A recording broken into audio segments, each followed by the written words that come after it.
Jóvenes estudiantes, mis cordiales saludos. Soy el profesor Rafael Ángel Romero. Imparto para ustedes la cátedra de Historia Moderna y Postmoderna. Laboro en el Instituto Rufo Agaray, el mejor colegio del mundo. Jóvenes, vamos a hablar un poquito en el día de hoy sobre la Revolución Francesa, una de las tantas revoluciones que se da en la modernidad. Es importante que ustedes sepan que la época moderna que se da con el descubrimiento de América el 12 de octubre del año 1492, acuérdense que les dije que para aprenderse la fecha es bueno, los años, es bueno aprenderse los números de dos en dos. Por ejemplo, 1492, 1492. Esto lo aprende así fácil y le queda en la retentiva, 1492. Dura entonces hasta la Revolución Francesa en el año de 1789, apréndenselo, 1789. ¿Bien? 1789. ¿Qué día específicamente se da la toma de la Bastilla? La toma de la Bastilla se da el 14 de julio del año de 1789. ¿Qué era la Bastilla? ¿Qué era la Bastilla? Para el año de 1337, sí, para el año de 1337 al año de 1453, fíjate, 1337 al año de 1453, se da una guerra entre Francia e Inglaterra que dura 116 años. Esa guerra, imagínense la cantidad de años que duró. 116 años esa guerra entre Inglaterra y Francia. Ellos peleaban para ver quién se iba a quedar con una cantidad de tierras que no se sabía si se quedaba Francia con ella o se quedaba Inglaterra. Entonces, allí se da, por la pelea de esas tierras, se da la guerra que es conocida como la Guerra de los 100 años. Entonces, para proteger a París, para proteger Francia, pero sobre todo la parte de París, se construye esa fortaleza llamada la Bastilla. Por eso se dice la toma de la Bastilla, porque se construye esa fortaleza como una protección en la Guerra de los 100 días. Después queda como un centro penitenciario. Pero para el tiempo ese de 1700 y tanto, allí los monarcas imperaban. Y fíjense, ¿qué es lo que provoca o cuáles son las causas que provocan la Revolución Francesa?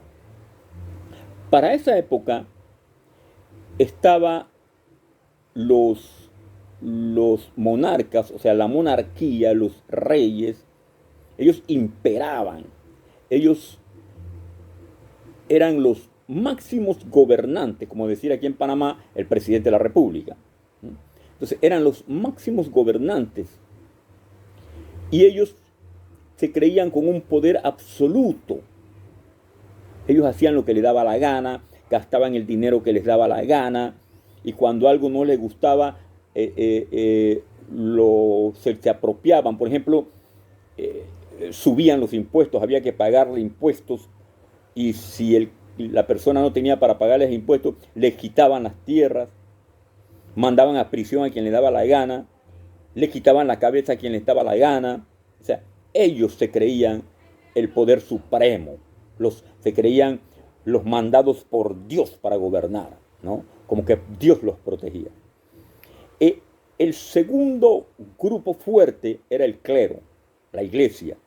Acuérdense que les dije que Martín Lutero se opone al diezmo, el dinero que le entregaban al clero, y aquellos que más dinero tenían, más pecados se les perdonaba, porque entregaban más dinero a la iglesia. Entonces Martín Lutero se opone y clava 95 tablas, disgustado, que eran la protesta, los puntos por los que protestaba Martín Lutero, y Martín Lutero se abre de la iglesia católica, y allí es donde nacen las otras iglesias. Entonces, se opone al diezmo, pero el diezmo se siguió cobrando en la iglesia católica. Y el clero era el segundo poder después de la monarquía. Tenían grandes extensiones de terreno, cobraban el diezmo, le perdonaban los pecados al que más dinero daba. Ellos eran el segundo poder, el clero. El tercer poder fue la nobleza. Fíjense, los nobles se creían los dueños de las tierras, una gran cantidad de tierras. Tenían esclavos, tenían campesinos que trabajaban para ellos, le quitaban las tierras a los campesinos, les prestaban dinero y si no podían pagar le quitaban las tierras. Esa nobleza tenía una gran cantidad de esclavos a los que explotaban, ultrajaban, humillaban. Después de ellos existió el estado llano, que era, ¿verdad?, la gran cantidad de población, la mayor población. Esos trabajaban para los feudales, trabajaban para la nobleza, pero tampoco tenían nada. Eran explotados, igual humillados. Entonces, ese era el otro poder que había. No había para esa época libertades. No había libertades. Había explotación. Todavía sigue la explotación. Había explotación. No había respeto para los derechos. No existían derechos humanos. Entonces allí es donde el pueblo, molesto, disgustado, se toma la Bastilla el día 14 de julio. Y allí nacen lo que son los derechos humanos. 14 de julio de 1789, allí con la toma de la Bastilla, que fue más que todo el 8 de mayo. Con eso se toma la Bastilla el 14 de julio de 1789 y se da entonces